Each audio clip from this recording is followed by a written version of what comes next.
विधानसभा के शीतकालीन सत्र का चौथा और आखिरी दिन था। सीएम योगी ने विपक्ष के सवालों के जवाब दिए। योगी ने कहा, यूपी में दंगा और अराजकता नहीं है, दंगे का उपचार क्या है, इस बारे में बरेली के मौलाना से पूछ लीजिए। यूपी में न कर्फ्यू है न दंगा, अब सब कुछ चंगा है। योगी ने भागवत गीता का श्लोक भी पया, परित्राणाय साधुना विनाशाय च दुष्कृताम। फिर कहा, मैं यहाँ भजन करने के लिए नहीं बैठा, अगर भजन करना होता तो हमारे पास मत है। यूपी जैसे राज्य में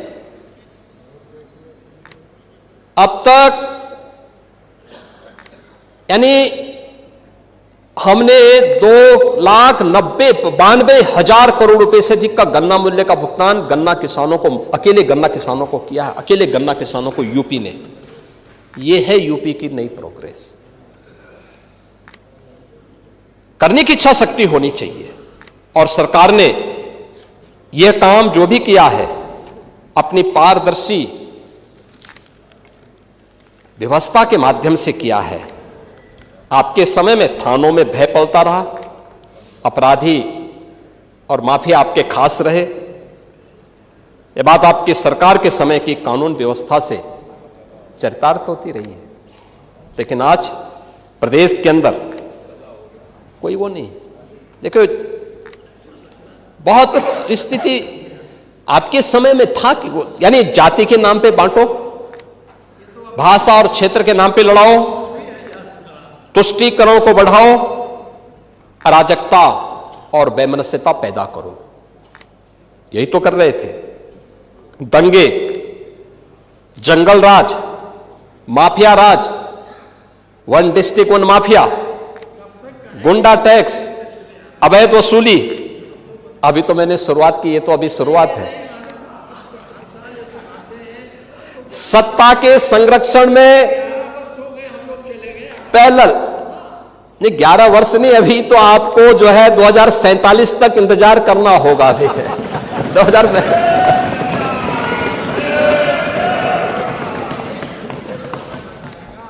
चाहे जो कहिए। आज यानी उस समय हरेक तबके में असुरक्षा का वातावरण था। प्रदेश की छवि अराजकता की थी, अस्थिरता की थी। और आज रूल ऑफ लॉ आज यूपी के अंदर है।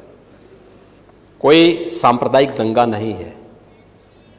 दंगाई, ओह, दंगा कैसे होता है और दंगाई का उपचार कैसे होना है, हाँ, तो बरेली के मौलाना से पूछ लो।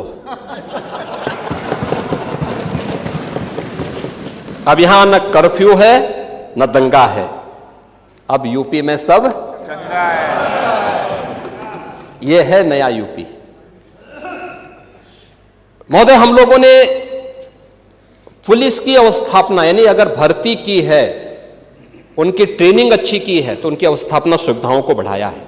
अब खपरेल के बैरक नहीं है। आप किसी भी जिले में जाएंगे जो सबसे हाई राइज बिल्डिंग होगी और यूपी पुलिस की कार्मिकों के लिए बैरक होंगे। आखिर वो सभी नौजवान तो यूपी के अंदर के ही रहने वाले हैं, किसी न किसी के परिवार के होंगे सदस्य। ये मानवीय संवेदना का भाव पहले था, आज नहीं है। आज उनके साथ वही सद्भाव के साथ, सम्मान के साथ सरकार व्यवहार करती है। सरकार ने रिफॉर्म के पहली बार यूपी में पुलिस कमिश्नरेट सिस्टम लागू हुआ है। 7 जिले आज उससे पूरी तरह आगे बढ़ चुके हैं। मॉडर्न पुलिसिंग, साइबर थाना और फॉरेंसिक इंस्टीट्यूट ये आज यूपी की पहचान बन रही है।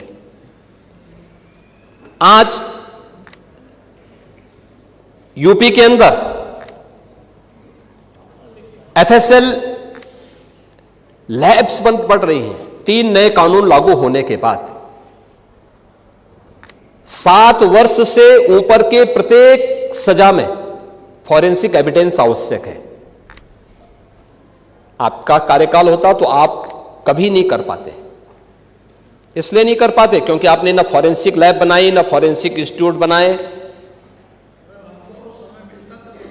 ओह, अब 4-4 बार थे, नहीं कर पाए तो अब कभी नहीं मिलना है।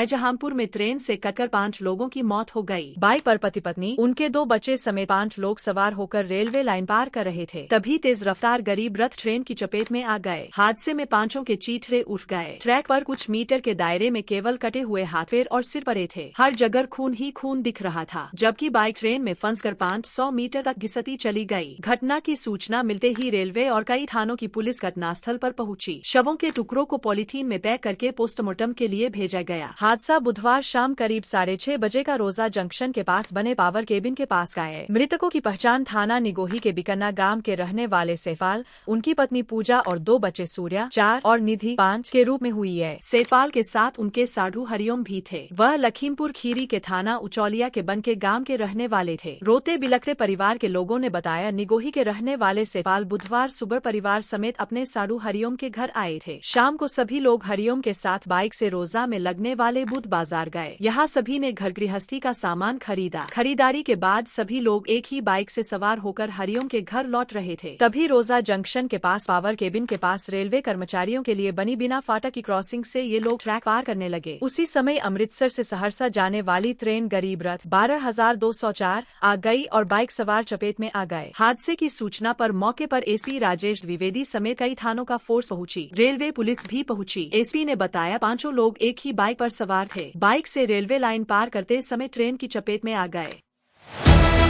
मेरठ में दिसंबर के 23 से 24, 2025 की दरमियानी रात एक चौंकाने वाली घटना सामने आई है, जहां गो तस्करों को पकड़ने गई मवाना थाना पुलिस की टीम पर ग्रामीणों और बदमाशों की भीड़ ने जानलेवा हमला कर दिया। सठला गांव में दबिश देने गई पुलिस टीम को पेट्रोल पंप के पास भीड़ ने घेर लिया। भीड़ ने लाठी डंडों और लोहे की रॉड से पुलिसकर्मियों पर हमला किया। इस दौरान सिपाही सुनील को भीड़ ने पकड़ लिया, उनके कपड़े उतारकर उन्हें न्यूड नग्न कर दिया और बेरहमी से पीटा। हमले में एक अन्य सिपाही का हाथ टूट गया और उनके सिर में गंभीर चोटें आईं। हमलावरों ने तीसरे पुलिसकर्मी की वर्दी फाड़ दी और उसकी सर्विस पिस्टल भी लूट ली। पुलिस की टीम वांछित पशु तस्करों तलहा, कादिर और गुलाब को गिरफ्तार करने गई थी। हमले के बाद अतिरिक्त पुलिस बल ने मौके पर पहुंचकर स्थिति को संभाला और 3 आरोपियों अब्दुल कादिर, तलहा और गुलाब को गिरफ्तार कर लिया है। आरोपियों के पास से एक अवैध पिस्टल, कारतूस और हमले में इस्तेमाल की गई लाठियां बरामद की गई है। पुलिस ने आरोपियों के खिलाफ संबंधित धाराओं BNS 132 आदि के तहत मामला दर्ज किया है। यह घटना मेरठ के मवाना थाना क्षेत्र के अंतर्गत सठला और रामनगर गांवों के बीच हुई है। फिलहाल पुलिस लूटी गई सर्विस पिस्टल बरामद करने और अन्य फरार आरोपियों की तलाश में जुटी है।